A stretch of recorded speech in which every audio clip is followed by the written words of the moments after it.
Pela primeira vez, 20 de novembro é feriado nacional. Para além da data de descanso, há um convite e uma oportunidade para refletir sobre a história e a cultura afro-brasileira, os obstáculos estruturais da nossa sociedade e dos novos lugares ocupados pela negritude. Este é o assunto de hoje, Dia Nacional de Zumbi e da Consciência Negra. Eu sou Orestes de Andrade Júnior e o Poder RS está no ar.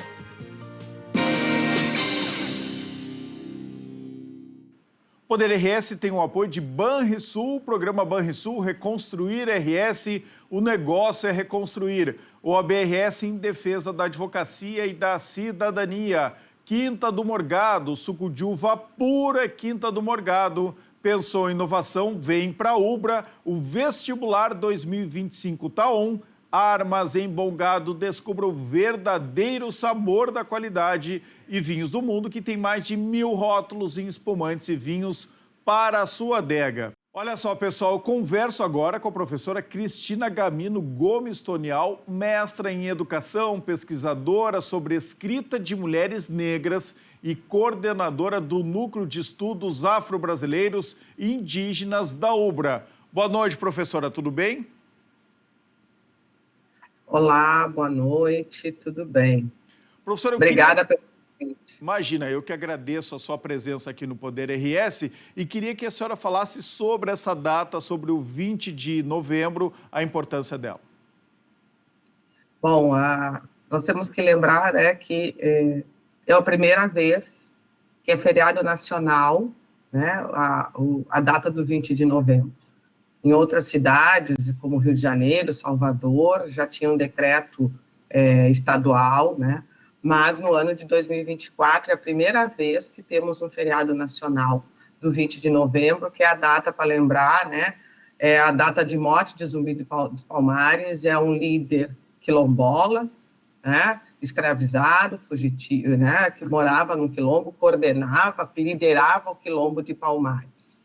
E é uma data importante para a gente repensar as nossas práticas antirracistas, que, como diz Angela Davis, não basta ser racista, precisamos ser antirracistas.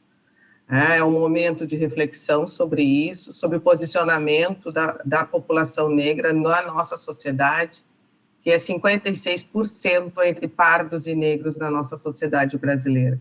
Então, o negro existe. O negro existe, a pessoa negra está nas universidades, está nos órgãos públicos, está nas empresas, tem que ser valorizado a sua qualificação. Temos muitas políticas públicas voltadas para o acesso da população negra para o ensino superior. Há um movimento também de acesso da população negra, e aí como funcionários públicos, em órgãos, em espaços de coordenação, responsáveis pelos movimentos, pelas assessorias, por secretarias, É um momento bem importante, uma conquista. Durante muito tempo a gente conviveu com o mito que no Brasil não existia preconceito. Qual é a sua avaliação sobre isso? O que nós estudamos é o mito da democracia racial, Quando se fala isso, se fala sobre isso, Não existe democracia racial no Brasil. O que nós temos visto através dos órgãos de imprensa, de televisão, de rádio, são vários momentos onde são manifestados as atitudes racistas. Final de semana tivemos episódios lá em São Paulo, se não me engano, de estudantes proferindo palavras racistas para outras pessoas negras que estavam no mesmo evento. O futebol é outro espaço que tem bastante manifestação racista. Nós podemos pensar também no racismo velado, que as pessoas praticam e a gente não identifica no primeiro momento que é uma ação racista. Mas a não ascensão da população negra em vários espaços da nossa sociedade já nos mostra que não existe essa democracia racial. Mas melhorou ou piorou ao longo dos últimos anos, professora? nós podemos dizer que nós estamos avançando, né? Nós estamos melhorando no acesso da população negra a partir da política de cotas instituídas, especificamente, eu vou falar, nas universidades públicas, né? Porque hoje nós vemos mais profissionais negros em nossa sociedade com curso superior em espaços que antes nós não víamos. E o acesso ao ensino superior, a uma graduação, seja na área da saúde, das engenharias, né, na área da educação, seja também na área das tecnologias, esse acesso ao ensino superior da população negra tem, né, possibilitado também o acesso dessas pessoas ao mercado de trabalho, a uma profissão com melhor rendimento, que a pessoa tenha mais condições de ter uma vida um pouco melhor, né? A população negra, na sua maioria, sair dos espaços subalternos, né? Não é desmerecendo os serviços básicos, essenciais que temos, mas não só colocar a população negra nesse espaço de serviços, né? De serviço como o auxiliar de serviços gerais, como segurança, e sim ocupando espaços, né, como professores, no meu caso, como jornalistas, como médicos, como enfermeiros, como advogados, né? São outras profissões que a população negra, a partir das cotas, teve condição de acesso. Então, assim, nós estamos melhorando as condições de acesso. E isso também faz com que a população não se espante mais, né, Orestes, quando um médico negro vai atender num posto de saúde, ou uma enfermeira negra vai atender num posto de saúde, ou quando nós vamos em algum outro espaço, né, que predominantemente antes era ocupada por pessoas brancas, e hoje nós temos pessoas de pele negra desenvolvendo a mesma função. Então, acredito que nós estamos melhorando.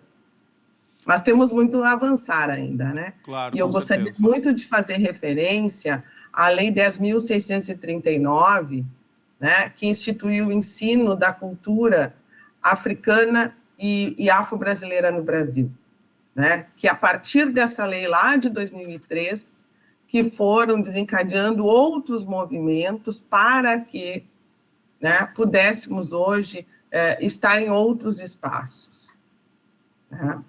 Uma outra questão também que eu gostaria de deixar aqui, de colocar e apresentar para vocês, né, que o 20 de novembro foi proposto a partir do Rio Grande do Sul.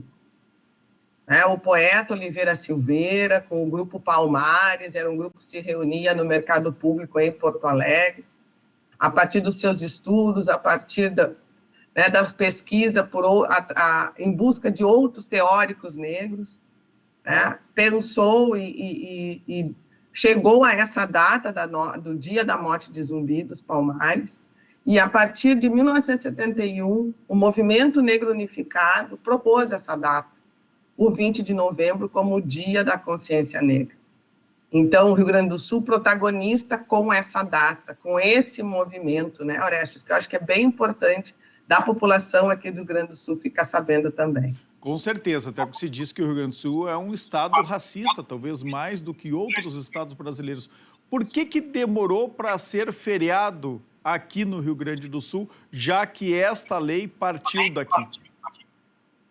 Pois então, aí a gente vai pensar, né, nas intenções políticas, movimentos, né, de reconhecimento dessa data, né?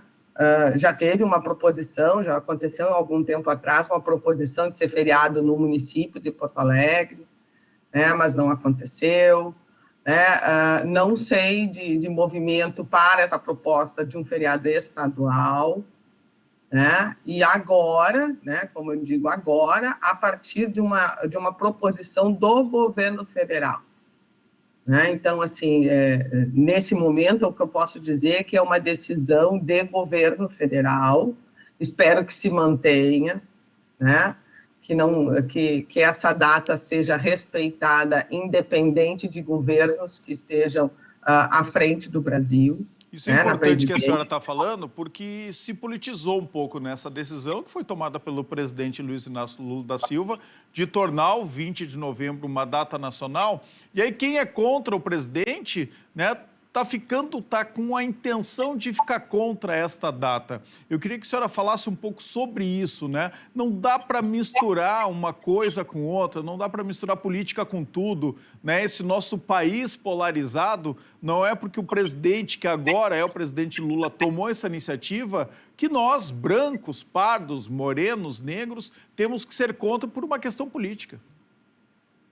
Até porque, assim, né, o dia 20 de novembro, o Dia Nacional da Consciência Negra, Orestes, eu entendo como uma reparação histórica que precisava, né, desta atitude, de toda a sociedade brasileira ter uma atitude de reparação histórica com a população negra no Brasil. E por que é importante ser um feriado esse dia? Como é feriado em outros dias, né, que nós temos no nosso calendário, que são tão importantes quanto. Né? Que servem também um dia de descanso / reflexão, também serve para isso. Muito mais de reflexão do que de descanso. Né? Claro. O meu telefone, as mensagens ali estão todos convidando, e aqui em Porto Alegre, Canoas, todos os municípios, o movimento negro, não precisa ser filiado, mas a pessoa que se reconhece como uma pessoa negra e quer buscar uma atividade amanhã, no dia 20 de novembro, para fazer referência a esse momento de reflexão, com certeza na sua cidade ele vai encontrar alguma atividade, né? Seja ela uma atividade cultural, seja ela uma atividade educacional, seja uma caminhada, uma marcha, uma reunião de pessoas para refletir sobre esse dia. Né? Não é um dia de descanso, né? Não é um dia de reflexão. É um dia de reflexão. E para a gente refletir, às vezes tem que parar um pouco as atividades do dia a dia. É para isso que existe também um feriado. Necessário. Exatamente. Eu queria que a senhora falasse um pouco sobre esse personagem, né? Que viveu, que atuou muito, né, aqui no Brasil, na nossa história brasileira, que foi muito importante, né, para a negritude. E o Dia da Consciência Negra também é, como a senhora falou, o Dia de Zumbi dos Palmares. Fale um pouco quem foi e o que fez de tão relevante Zumbi dos Palmares. Bom, assim, o que eu sei, né, de poucos estudos, né, mas é que foi um líder deste quilombo, né? Ele foi um escravizado, né, fugido, e fugiu para esse quilombo, né, que fica, né, em Palmares, por isso que é Quilombo de Palmares, e ali nesse quilombo, muitos textos já revelam que não eram só pessoas negras, né, mas sim abolicionistas, outras pessoas, os negros libertos, também pensavam nesse forma de viver de forma coletiva. Né? Por isso que a gente usa o termo aquilombados. Né? Quando a gente está aquilombado é porque nós estamos reunidos, não para fazer, batalhas, e sim para pensar na melhoria do povo negro. Né? Quais são as conquistas que ainda faltam? E como? Hoje nós vivemos numa sociedade que tem seus trâmites, né, legais, né, pode ser um projeto de lei, pode ser uma emenda constitucional. Então, o legado de Zumbi dos Palmares é nesse sentido, né, de reflexão sobre o povo negro e, a partir daí, partir para a luta. Mas não a luta armada, né, porque estamos em outros tempos. Mas é uma luta de reivindicações, de encontrar os espaços corretos, de sermos ouvidos, né? E esse momento aqui, nesse espaço de televisão, nesse espaço público, é muito importante, né? Que a gente faça essa reflexão de pensar, assim, das possibilidades e as potencialidades do povo negro.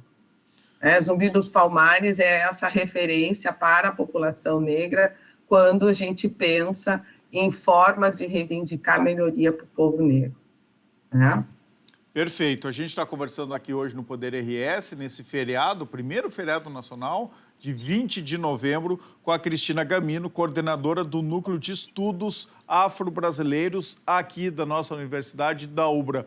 Eu quero lhe perguntar sobre o racismo na sua vida. A senhora é uma professora universitária e eu quero saber se a senhora sofreu racismo na sua adolescência, quando criança ou na sua vida adulta. Pois então, Orestes, quando eu comentei, né, eu já tinha falado, né, a questão assim, os racismos, eles apareceram na minha vida de forma velada, e de uns tempos para cá, de uns momentos para cá, eu tenho percebido os racismos que eles acontecem, né? Talvez eu tenha passado por situações de racismo que eu não tenha percebido. Hoje eu já consigo perceber. Né? Em alguns momentos, as pessoas não me identificam como professora da universidade, né? Porque ainda é um espaço que não é frequentado, né? Hoje, esse dia eu estava vendo, apenas 21% dos professores de instituições privadas de educação são professores negros. Então, pode ser que certos alunos nunca tenham um professor negro. Né? Eu, como estudante, nunca tive uma professora negra. Né? Então, assim, isso eu fala tive o muito... saudoso professor Antão, professor de estatística lá em Santo Ângelo. E realmente todo mundo olhava para ele, e ele era um negro muito bonito, se vestia muito bem, e era professor de estatística, né? Falava muito corretamente, mas ele tinha um estranhamento, né? Dos alunos, dos meus colegas. É sobre isso, né? Por isso que volto a conversar, falar assim, da questão das cotas no acesso ao ensino superior. Né? Se nós estamos ainda em 2024, quando eu te digo que eu não tive professoras negras, né, nós precisamos mudar essa realidade. Não que agora todos os professores têm que ser negros, não. Mas que os nossos alunos, né, os nossos estudantes não tenham mais essa estranheza quando acessam uma sala de aula, seja no ensino básico, seja no ensino superior. E que tenham esse entendimento que o acesso, né, a uma educação, a uma formação, pode ser também das pessoas negras. Né? Porque a gente está acostumado a chegar... Quem é no restaurante que nos serve? Né? Quando Sim. a gente está numa festa, quem é que está lá responsável pela limpeza do lugar? Né? De novo, não é desqualificando isso, mas é tirar esse ideário, esse imaginário que as pessoas negras só podem ocupar esse lugar. A senhora falou justamente sobre isso, né? Que às vezes não lhe identificam como professora, a identificam como? Como secretária, né? Talvez como uma visitante da universidade, não sei, né? Mas eu já tive uma situação que a pessoa... eu falei com a secretária. E eu disse, mas ela não é minha secretária, é minha colega de trabalho aqui, a gente trabalha junto. Então, são situações assim, né? Na minha família também, eu tenho outros 4 irmãos, e eles, homens negros, que a questão do racismo e da violência relacionada ao homem negro, ela é mais... é mais forte, mais presente. Mais forte, né? Então, assim, é uma vida, né, que todos os dias a gente, como eu digo, né, eu posso ascender socialmente de classe social, mas a minha cor negra nunca vai sair. E, a partir daí, as coisas na minha vida, né, as situações na minha vida podem acontecer de várias formas. Sim. A senhora tem filhos? Tenho 2 filhas. Elas são negras? Não são meninas negras, porque eu casei com um homem branco, mas são meninas que estão comigo na luta, são mulheres jovens antirracistas, o esposo é branco, também antirracista, porque a gente precisa muito dos aliados que a gente fala, né? Que são as pessoas brancas, que se reconhecem como pessoas antirracistas, que praticam o antirracismo, que quando percebem situações de violência, situações de racismo, elas reagem, né? Eu digo reagir, serem solidárias com aquela pessoa negra, se estiverem próximas a um espaço que se sentirem com condições de fazer uma denúncia e de perceber que uma pessoa negra sofreu racismo, seja junto, solidário. Essa prática que nós estamos aqui nesse momento, né, Orestes, conversando sobre isso, né, a TV Ubra, como uma TV também antirracista. Então, nós vamos fazer uma coisa, porque eu não quero conversar sobre o antirracismo uma vez no ano, no 20 de novembro. A gente está dando a largada, né, sobre este assunto aqui, e eu vou firmar um compromisso com a senhora. A gente vai ter um programa antirracista aqui para falar da negritude, pelo menos uma vez por semana aqui na Ubra TV. Mas eu preciso da sua ajuda. A senhora topa? Mas aceito agora. Então tá perfeito. A gente vai estar aguardando aqui chegar o Michel Couto, né, que é um grande ativista, né, do movimento negro, faz uma atividade muito legal de empreendedorismo lá no Morro da Cruz, em Porto Alegre, e eu já convidei ele para participar desse programa semanal aqui, né, antirracista e sobre a negritude, né, para a gente falar um pouco mais sobre isso todas as semanas, o ano inteiro. Ele já topou. Com ele, com a senhora, já temos um programa feito. Olha só. Deixa eu lhe perguntar uma coisa. A senhora tem duas meninas, duas filhas brancas. E elas sofreram racismo, ou vocês, quando vocês estavam juntos, em algum shopping, em algum ambiente social? É que assim, né, uma questão bem importante que tu está comentando não existe racismo reverso. Né? O branco jamais vai sofrer racismo. Mas o racismo que eu quero dizer é delas, meninas brancas, estarem com uma mãe preta e talvez a senhora não ser reconhecida como mãe delas. Isso acontece quase sempre. Há um estranhamento das pessoas. E quando elas me olham e me chamam, mãe, olha aqui, né? Isso aqui que a gente está vendo, as pessoas ao entorno olham com estranhamento. Né? Mesmo o Brasil sendo um país com bastante miscigenação. É verdade. Né? Isso ainda causa estranhamento nas pessoas. Deixa eu lhe perguntar, professora Cristina Gamino, professora aqui da Ubra, que coordena o Núcleo de Estudos Afro-Brasileiros aqui da universidade. O que esse núcleo faz na universidade? Bom, Orestes, o núcleo é um espaço, tá, que desenvolve ensino, pesquisa e extensão, tendo como foco, como temas principais, o negro e o indígena. Né? Então, se nós temos uma disciplina até essa semana, nós realizamos uma live semana passada, que falamos sobre saúde do homem negro, saúde mental do homem negro. Isso interessa para o curso de enfermagem, para o curso de psicologia.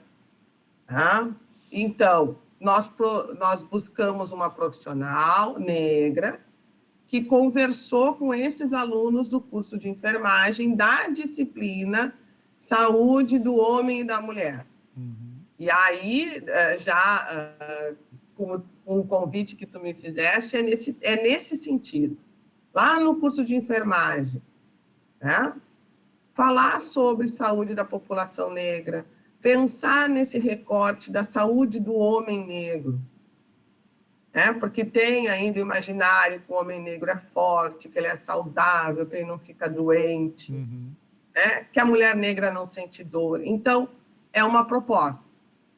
Se tem algum professor que pode desenvolver uma pesquisa tendo como tema, né, de pesquisar sobre população negra, sobre população indígena, né?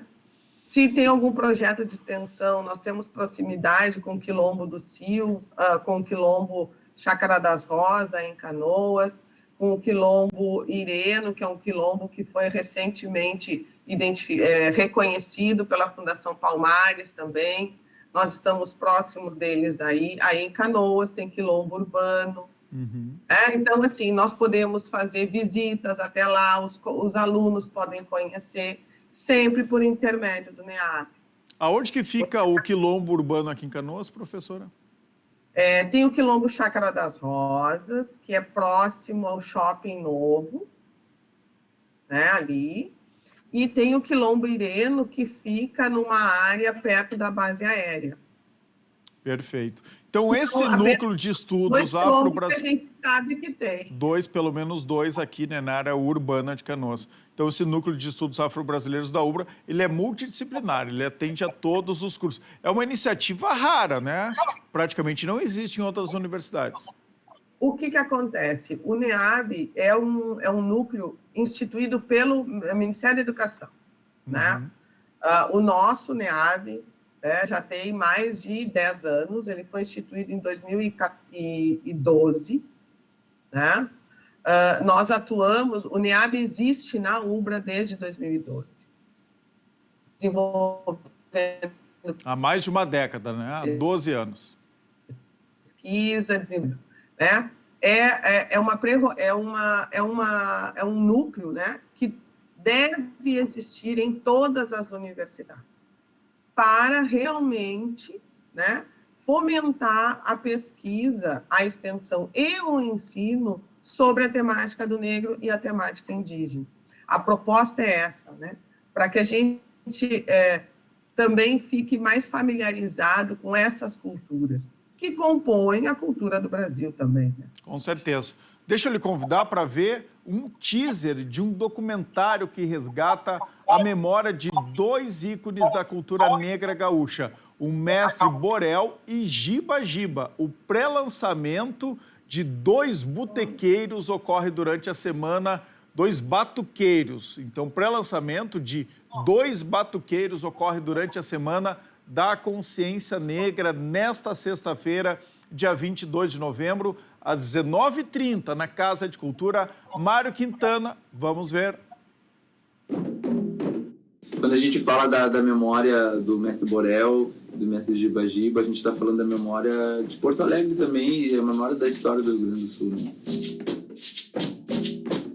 Eu acho que a relação do Borel com o tambor é visceral. Eu não imagino o Borel sem tambor. Ele também foi inovador, vamos dizer assim, né? Ao levar o tambor e a religião para outros contextos. Tudo que ele falava, né, era ensinamento.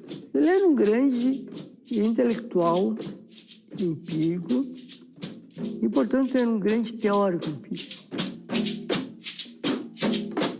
Giba era um multi-artista. Ele não necessitava exatamente do lugar de fala, porque ele era o lugar de fala. Tocar com Giba Giba foi uma coisa mágica.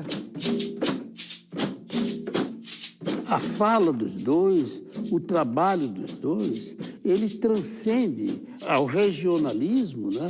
E também à própria nacionalidade. Então, de fato, são dois batuqueiros. Dois mestres que fazem a gente sentir saudade do tempo que não viveu.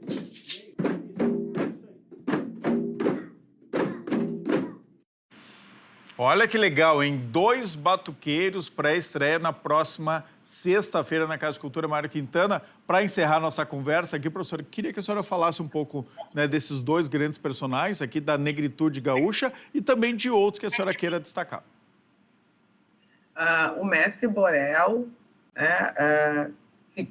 também por leituras, tá? Morou no Quilombo Areal da Baronesa, que a UBRA tem parceria desde 2014. O Quilombo Urbano, que fica em Porto Alegre, próximo à Avenida Praia de Belas, e ali que nasceu o samba em Porto Alegre, né, do Mestre Borel.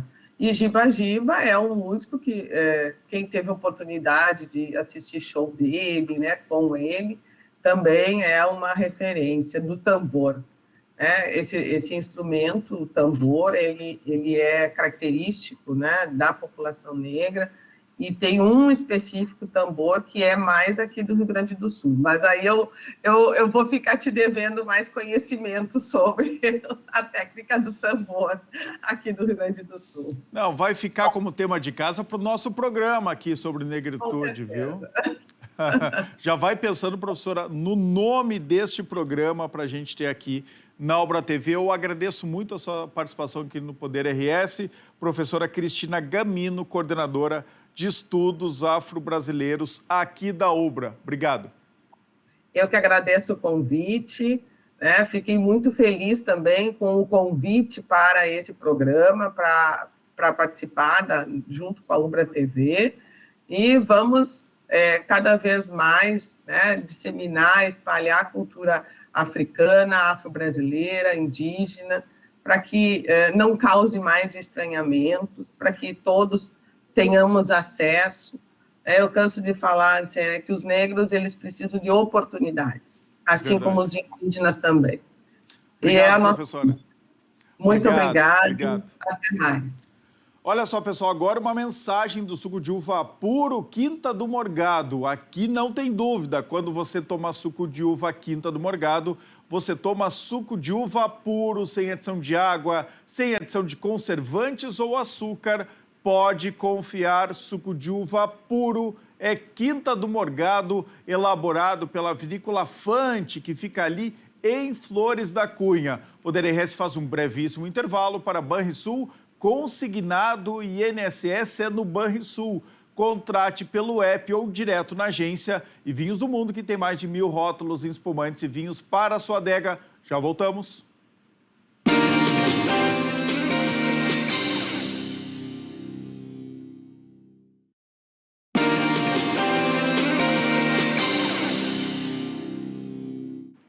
Poder RS está de volta para Banrisul, consignado INSS é no Banrisul. Contrate pelo app ou direto na agência. E Vinhos do Mundo, que tem mais de 1000 rótulos em espumantes e vinhos para a sua adega. Olha só, pessoal, foi prorrogada a promoção da fábrica dos óculos. Nike, Lacoste, Fila, Ray-Ban, Calvin Klein, Levi's, Oakley e Armani. Todas essas maravilhosas marcas com 35% de desconto. Só na fábrica dos óculos, na Avenida Berlim, 832, fone WhatsApp 51999497771. Este óculos que eu estou usando aqui é da fábrica dos óculos. Agora eu recebo aqui no estúdio da Ubra TV o fundador da agência Formô e do Formô Hub, que tem como objetivo levar inclusão e transformação para os territórios periféricos, com trabalhos direcionados para a comunidade do Morro da Cruz, na zona leste da capital. Michel Couto, boa noite e bem-vindo de novo ao Poder RS. Está virando cliente já, viu? Opa, um prazer estar aqui contigo, Oreste, né, nesse espaço. E vamos contar um pouquinho aí da nossa caminhada. Nesse dia importante, né? 20 de novembro, tu tem uma visão um pouco diferente da professora. Ela diz que esse é um dia de reflexão e para a gente participar de atividades que lembrem a data. E aqui tu estava chegando no estúdio, tu me disse, olha, lá no Morro da Cruz não tem nenhuma atividade. É o nosso feriado, é dia de descanso, é isso? É isso. Eu acho que a reflexão, ela vem porque há anos de luta, né? E a gente ontem eu estava na PUC, falando sobre esse tema, e na década de 90 o Brasil entendeu que tinha racismo e nos anos 2000, 2003 começou essa função de políticas públicas, né? Então é muito recente a questão da escravidão e nada mais justo que a gente está descansando no feriado, né? Que lembre, porque foi uma luta árdua, eu acho que é inegável, né? A gente falar que essa história não aconteceu, ela aconteceu e tem relatos, mas a gente precisa de alguma forma ter essa reflexão descansando, né, tendo um dia de descanso com a família. Eu acho que isso é importante, assim, e realmente através disso a gente vai demonstrando que esse dia é uma data especial, né? Então, como os outros feriados, a gente faz, né, descanso, esse é o normal, né? Para mim é normal. Isso. A importância dessa data tem isso, né? Primeiro, chamar atenção, né? Para ter discussões, para ter programas de televisão, de rádio, atividades nas universidades, nas escolas. Um feriado serve para isso também, para marcar uma data. E também, claro, bom, para descansar, para curtir com a família. Também comemorar, porque é um dia importante? Sim. Comemorar porque reflete a luta de várias pessoas, né? Que começou no Rio Grande do Sul, o professor Delbra falou. Sim, começou, né? Oliveira Silveira, né? Então, um gaúcho, né? Um estado tão importante para o país. E mais esse feriado, né? O primeiro ano, eu acho que nada mais importante que a gente, negros, gaúchos, né? E toda a população gaúcha entender que essa data ela é importante, que é uma data de luta, mas também que ela é uma data para a gente curtir a família e lembrar. Então, a luta antirracista, né, não basta não ser racista, tem que ser antirracista, né? Então, é dever dos brancos e pretos realmente lembrarem e falarem dessa luta tão importante. Hoje é um feriado porque uma população, né, foi dizimada ou houve opressões ali atrás, mas a gente está conseguindo construir algo novo. E eu gosto de realmente lutar. O que a gente consegue fazer hoje, daqui para frente, entendeu? A luta, ela vem disso. Pensar para o futuro, né? Isso. Mas antes disso, eu preciso falar do teu passado. Eu quero que tu fale um pouco, né, do menino Michel Couto lá. Que tipo de preconceito velado ou ostensivo tu sofreu na tua infância, por exemplo? Na minha infância, eu não lembro de nenhum. Eu acho que tem poucos... É uma recordação no mercado, assim, que uma senhora meio que me ofendeu, mas eu lembro que eu tive essa atitude. Eu olhei para o meu cestinho, olhei para ela, e virei as costas. Claro que nem toda pessoa preta tem esse tipo de atitude, a gente precisa respeitar e acompanhar o ritmo e tempo de cada pessoa. Claro. Como tudo, né? No ensino, né? Tu como jornalista também, pega jornalistas que são no time ali, outros lentos, e a gente precisa respeitar esses ritmos. Então, eu acabo falando que eu sou dessa forma, né? Então, sempre para frente, sempre ultrapassando os limites, né? E aí, a minha caminhada com a comunicação começa numa agência de publicidade, né? Todo bom negro alto, onde a gente tem um lugar, a portaria, mas saio de lá como diretor de arte. E adentrando dentro de uma agência de publicidade, eu começo a perceber que a comunicação seria uma ferramenta importante para mim trilhar e conquistar e almejar o meu futuro. Mas conta melhor dessa tua história aqui, porque eu acho que ela é importante. Então, como é que tu começa? Como é que tu vai trabalhar numa agência? A minha mãe, e aí depois eu vejo que a comunicação já me perseguia nos meus ancestrais, né? Minha mãe trabalhava na Scala, era copeira na Scala, né? O nosso primeiro computador veio da Scala lá, de um grupo de publicitários que deram para ela. E quando um setor da Scala sai e abre a agência, que era um setor pequeno ali da Rage, eles eram a questão interativa, e eles abrem num outro lugar, num outro espaço de Porto Alegre, cresceram de uma tal forma que puderam sair ali né? E ainda prestar serviço para a Scala, e assim foram crescendo. Aí chamaram a minha mãe. Ela era copeira, empreendedora desde sempre. Então, lá ela vendia seus bolos. Então, eu começo a perceber que isso acompanha. E isso é uma herança cultural, né? Então, eu costumo falar agora, tipo... Cara, o empreendedorismo é uma saída, mas a gente tem que tomar cuidado. Porque a gente precisa ter uma base, alguém que encaminhe. E, de alguma forma, vai ter um rastro desse empreendedorismo na tua vida. Né? A gente todo mundo ser empreendedor, para mim, a gente tem que tomar cuidado, né? Porque e aí, e aonde vai estar as pessoas que vão realmente galgar o seu CLT ali, né? Se todo mundo decidisse ser empreendedor hoje, Oreste, o que seria do mundo, hein? Então a gente precisa ter um cuidado e um novo olhar e ajudar também o ritmo. Eu acho que seria bom, hein? Eu acho claro. que seria bom. Mas, claro, cada pessoa nasceu para fazer determinado tipo de coisa. Sim. Né? Todo mundo pode fazer o que quiser? Pode. Mas será que tem espaço para todo mundo? Porque hoje se vende muito, né? Nesses cursos de autoajuda, de coach e tal, sem preconceito, porque eu também sou coach, mas tem isso, né? Se você quiser, você consegue. Será que dá para falar isso para um negro? Não. Não tem as mesmas oportunidades. Né? Não tem. E a gente tem que ter um fortalecimento. O que eu falo muito nessas questões, quando eu vou, tenho oportunidade, é relacionamento. Relacionamento leva tempo, Oreste. Tu conhecer as pessoas e aí a gente... Mas aí tu começa na portaria, então, dessa agência. Sim. E aí como é que tu começa a subir dentro da agência? Então, eu ficava azedando os caras mesmo. Eles iam entregar os jobs de madrugada. Conversando lá. Comunicando. E aí, sempre... E aí, como é que faz isso? Aí, um dia, senta aí que eu vou te ensinar o Photoshop lá, o software de manipulação de imagem. E aí, eu aprendi. Chegou um momento que eu estava preparado. Eles, cara, falamos com a diretoria, tu vai ser promovido. E aí, em 2009, né, sou promovido a diretor de arte, em 2008 para 2009. Em 2009, acontece a bolha imobiliária. E eu que nem sei falar inglês, sou impactado aqui no Rio Grande do Sul. E aí eu começo a perceber, se o mundo tem como me impactar, como é que eu faço para impactar o mundo? E aí tu decide empreender? Aí começa a minha caminhada. Monta uma agência de publicidade no Morro da Cruz? A gente monta uma agência que não era bem uma agência, era uma gráfica expressa, mas a gente vendia, fazia todo o trabalho de branding ali, criava as marcas e a gente... Para quem era do local, né? Local. Os empreendimentos do Morro da Cruz, das redondezas. Meu primeiro cliente foi o mercado do outro lado da rua. Eu atravessei, nem sabia vender muito rede social, perguntei se tinha alguém que fazia gestão do Facebook na época. E ele disse, não. E eu, cara, tu quer, a gente vai fazer. Cobrei um valor, depois descobri que ninguém pesquisava preço no Facebook, mas fui desenvolvendo ali e foi importante a questão de um antropólogo, né, chamado Marco Ribeiro, que ele pegou, cara, tu faz trabalho de agência. E aí a gente começamos a fazer pesquisa de consumo, porque eu sempre entendia, parece que só Rio e São Paulo que acontecem as coisas. E aí eu comecei a ver que as periferias gaúchas tinham o potencial econômico que a gente vê em outros estados. Então, isso é um pouquinho da inovação que a gente tem falado, né? Que o Rio Grande do Sul precisa olhar também para todos os cantos. Uma cidade inovadora é uma cidade que todos os cantos estão gerando economia, gerando renda e fazendo as coisas acontecerem. Está vendo aqui imagens, são lá do Morro da Cruz. Isso. Então, não só o empreendedorismo, né, social e também de negócio, mas tem turismo no Morro da Cruz? Tem. A gente tem o Cristo Salvador, né? Falta a favela nossa aqui. E a gente está colocando o Morro da Cruz como esse lugar de realmente um vetor para que a gente possa inovar.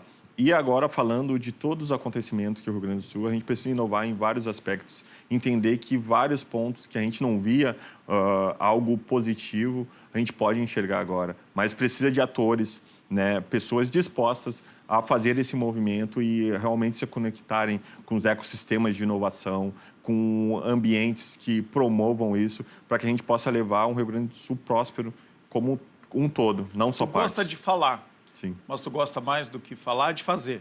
Sim. Certo? Então, nós conversamos sobre isso no Festures, na semana passada.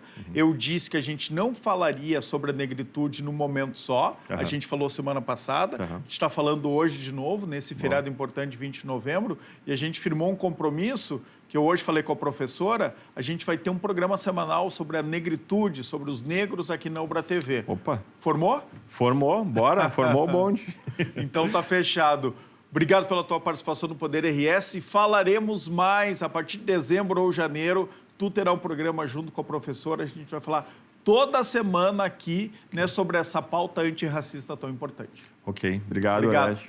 Parabéns para vocês. Olha só, pessoal, para encerrar, vamos ficar com um material especial produzido pela nossa repórter Milena Demann. Aliás, não temos nenhuma repórter negra. Já tivemos a Grazi Albuquerque. Temos que ter novas repórteres negras aqui. Mas a Milena Demann, que tem alma de negra, foi falar sobre o Dia da Consciência Negra. Olhem só essa matéria especial, olha que legal. Uma boa noite a todos e fiquem bem.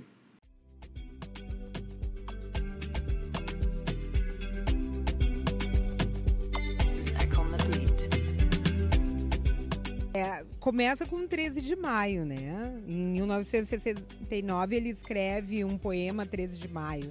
13 de maio, traição, liberdade sem asas e fome sem pão. Então, esse poema já fala dessa inquietação de uma data que não tinha representatividade para a comunidade negra, o 13 de maio. Então, o Grupo Palmares se reúne em busca de uma nova data, que tivesse significado, tivesse importância. E veio o 20 de novembro, né, data de morte de Zumbi, grande líder de Palmares. Essa sim, uma data com significado, com história, com referência. E o Grupo Palmares, então, começa a se comunicar com outros grupos de todo o Brasil e adotam, então, um dia como Dia Nacional da Consciência Negra, 20 de novembro. 53 anos depois, né? Para ver como as nossas lutas precisam de resistência, de coragem, né? De objetivo, foco, né? Então, 53 anos depois, Dia Nacional da Consciência Negra, feriado nacional, né? Mas não para aí. Nossa luta não para nesse feriado, né? Segue o ano todo e não só em novembro. O Brasil é negro também, né? Os negros aqui chegaram e foram contribuindo com tudo aqui, deixando também a herança aqui, lá da África para nós brasileiros, né? Então, está certo na comida, no vocabulário, no vestuário, enfim, em vários aspectos da nossa vida tem ali a contribuição do negro. Principalmente para estar falando sobre as nossas heranças culturais vindas do continente africano. O meu nome é Sil Rodrigues, eu sou graduanda da Universidade Estadual do Rio Grande do Sul, já estou terminando. E aqui nessa universidade eu desenvolvo um projeto de extensão chamado do Jazz ao Funk, onde a gente pesquisa, a gente estuda, a gente investiga e dá protagonismo para os fundamentos das danças afrodiaspóricas, né? Tá, Sil, mas o que são as danças afrodiaspóricas, né? As danças afrodiaspóricas são todas as danças que bebem, né, das origens do continente africano. Dentre elas, eu vou citar algumas aqui do Brasil, que eu tenho certeza que algumas pessoas não imaginam que tem essa origem, né? O nosso funk, o passinho, por exemplo, é uma dança afrodiaspórica, né? Ela teve essa fusão, né, com aspectos, né, dessas danças africanas. Nós temos também o samba, que é uma dança, é considerada uma dança afrodiaspórica, que bebe dessas fontes, né, do continente africano, dos fundamentos, mas que se originou aqui no nosso Brasil, no nosso território. A gente pode falar também do jongo, da umbigada, o próprio frevo, né? A gente tem essa referência dessas danças afrodiaspóricas. E o intuito do projeto de extensão, que a gente já tem esse projeto fazem 2 anos, é justamente isso, oferecer, compartilhar esse conhecimento, né? Eu compartilhar esse conhecimento com a comunidade. Então, ocupar esses espaços, a gente ocupando essas instituições, é uma forma também da gente estar compartilhando a verdadeira história, né? Sei que a gente ainda tem grandes passos e grandes movimentos a serem feitos, mas é nessa arte que eu acredito, é nessa educação que eu acredito, né? É nessa dança que eu acredito, essa dança que vai ampliando, né, a nossa visão, que vai ressignificando, ao invés de sempre de mostrar somente o período da escravização no nosso país, né? Eu acho que teve um movimento durante muito tempo de resumir a história negra a somente um período, que é o período da escravização, quando na verdade a gente tem infinitas riquezas e infinitas contribuições, né, em relação à cultura, ao estilo de vida aqui no nosso país. Os negros escravizados, quando chegaram no Brasil, por Pernambuco, Salvador, né, na Bahia, trouxeram consigo as suas experiências musicais, né, os seus conhecimentos, e chegando no Brasil, como eles não tinham os seus instrumentos que estavam na África, como eles vieram escravizados, então eles adaptaram instrumentos musicais, começaram a criar aqui no Brasil, tentando repetir o que eles faziam na África. Então, com isso, essa riqueza dos ritmos africanos, a gente ganha e pelos estudos a gente vê até hoje na música atual do Brasil, né? Na música popular, nas músicas afro do Brasil, do Rio Grande do Sul especificamente, que tem toda a gente faz as releituras, né, hoje como a gente pode, porque não é muito fácil pegar a essência, mas também a gente vive com, por exemplo, o Pingo que está aqui, né, que vem de uma família que os seus ancestrais, eles cultuam, né, a religião, seu pai, o Mestre Borel. Então a gente tem a prova viva aqui, né, desse cultivo dos gêneros, dos instrumentos, principalmente do Ilu, que é específico do Pingo, e passa a bola pro Pingo. Bom, para complementar, é porque o que acontece? Para nós, o tambor ele não é simplesmente somente um instrumento, né? Nós negros que viemos desse processo, a gente cresce entendendo que esse tambor existe um espírito ali dentro, que esse tambor respira, que ele é um ser vivo que se comunica com a gente também, né? Então, dentro desse processo, a gente vai crescendo e aprendendo a conhecer essa linguagem do tambor, né? Então, a gente entende quando a gente escuta determinados ritmos percussivos, a gente consegue entender o que aquele ritmo está querendo falar. Porque às vezes era uma conversação de nações que não falavam a mesma língua e nem o mesmo dialeto. Mas aquela linguagem rítmica percussiva era conhecida por todas as nações. Vou te dar um exemplo assim, rápido, tá?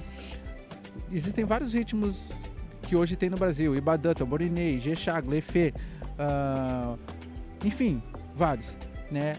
E dentro deles um dos mais conhecidos é o Ijexá, né? Mas o Ijexá ele é tão conhecido por quê, né? Além de ser um ritmo que tem uma conversação universal, né? Que fala coisas ritmicamente que nós, negros, que vivenciamos e respiramos isso, conseguimos entender, é um ritmo universal. Qualquer lugar que tu tiver da África, se tu tocar o Ijexá, eles vão tocar exatamente o mesmo ritmo. Mesmo que um lado da África seja Nagô, o outro lado seja Banto, o outro lado seja Fon, né? Tu fala Ijexá, eles tocam exatamente o mesmo ritmo, independente da nação. Então, a gente cresce entendendo que esse instrumento, ele é mais que um instrumento, porque se a gente for pensar, tem várias vidas envolvidas ali, né? Nós da cultura negra, a coisa que a gente mais preserva é a natureza, porque a natureza é o nosso cerne. Sem a natureza a gente não existe. Então, quando a gente vai construir um tambor, a gente não chega e corta qualquer árvore, não. A gente faz uma conversação, a gente faz um cântico e a árvore permite ser cortada. Só que ela diz onde tem que ser. E a gente corta ela num determinado local para que ela possa crescer novamente. Então, isso é vida. Quando a gente consegue entender esse processo em relação ao tambor, a gente se torna uma unidade, né? E isso é o tambor. Como o Pingo falou, né? O Ijexá, ele é um ritmo que a gente vê na música popular, nos álbuns, assim, Ivete Sangalo, Gilberto Gil, eles usam direto, né, Pingo? Direto. É o ritmo mais usado. É o ritmo mais usado, é. E eu queria pegar uma brecha que o Pingo deu ali, é que quando ele fala vida, né, do instrumento, é que ele já falou que tem essa parte da natureza, a árvore, e também tem a parte do ferro, né, do homem justiceiro em guerras, lutas, e também tem a pele animal, né, que tem a matança dos animais e ela tá ali presente. Então, tudo isso completa um tambor. Então, é mais embaixo o buraco, não é apenas um tambor. E também ressaltar que os negros, né, a maior quantidade de escravizados que vieram para o Brasil, principalmente para o Rio Grande do Sul, foram os negros bantus, né, Pingo? Isso. Bantus e Yorubás, né? Só que falar assim rapidinho, né? Que nem as pessoas falam, a cultura afro-rio-grandense ela não é tão conhecida quanto a cultura baiana. Só que para Bahia foram os negros que sabiam ler e escrever. E o estado do Rio Grande do Sul foi o último estado a receber os negros escravizados. E esses negros não eram letrados.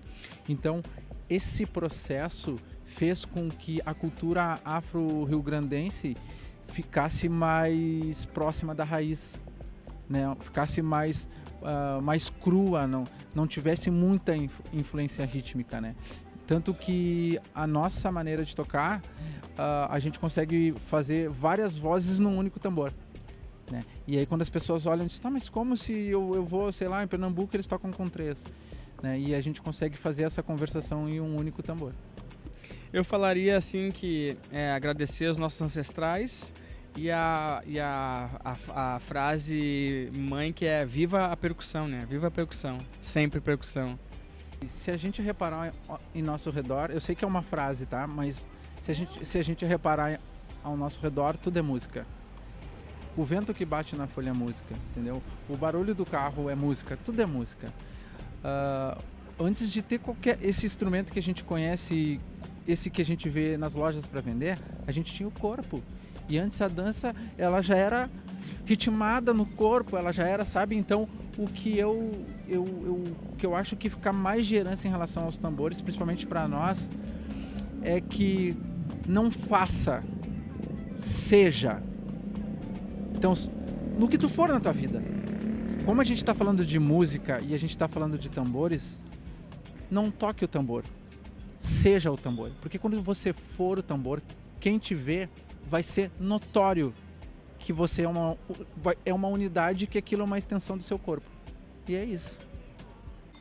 Eu acho que é o resgate à nossa estética, é valorizar e mostrar para quem por muito tempo não conhecia o próprio cabelo, para quem por muito tempo estava preso aos padrões, que o nosso cabelo é bonito, que a nossa estética é bonita, que a gente tem beleza nos nossos traços naturais.